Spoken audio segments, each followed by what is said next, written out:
Hello, my name is Kendall Jackson, and I played Jess in The Coldest Serving. How did you prepare for this role?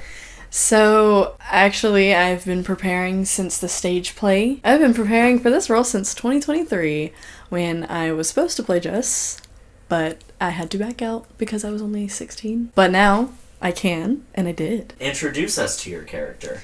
So, I feel like everybody has different interpretations of different characters, but to me, Jess is like prime high school girl.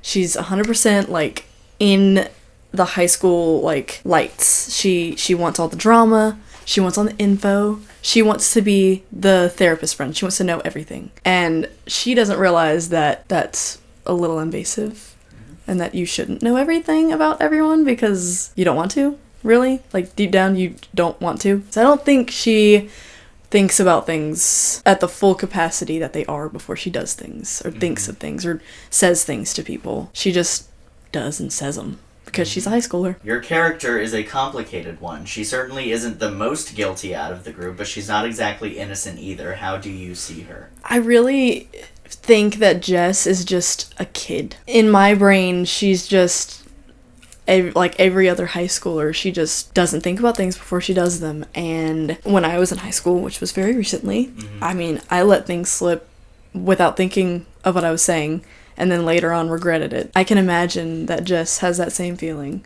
She really regrets things after she says them, but she just does it anyways.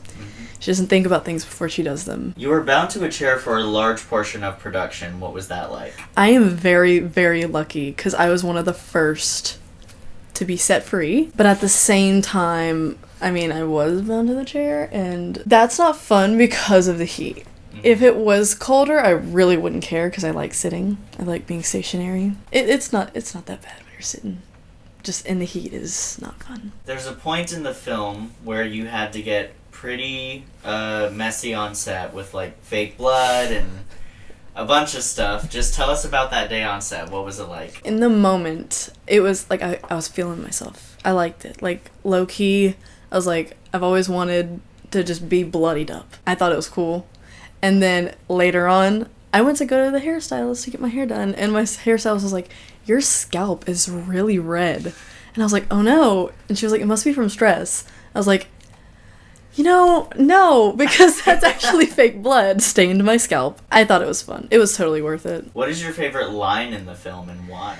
The one where Joanna is like, Sean, Jess, not me. I like that a lot. I like that a lot. That was Canon's answer as well. That was really cool.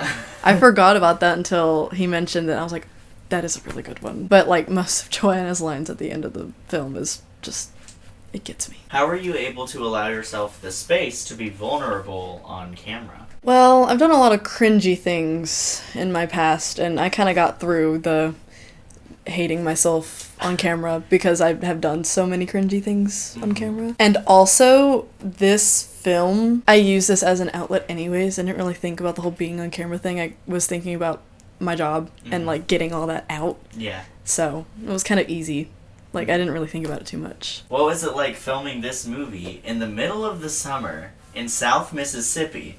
How did it affect filming conditions, and did it add or take away from your ability to get into character? So I've never sweat so much in my life. Like, actually, I don't sweat that much, but this was actually crazy because I could feel sweat dripping down my back, which never happens. Yeah. But for some reason, it did make me look and feel more emotional. I mean, sometimes when you have mental breakdowns, you start sweating. Anxiety attacks, you start sweating.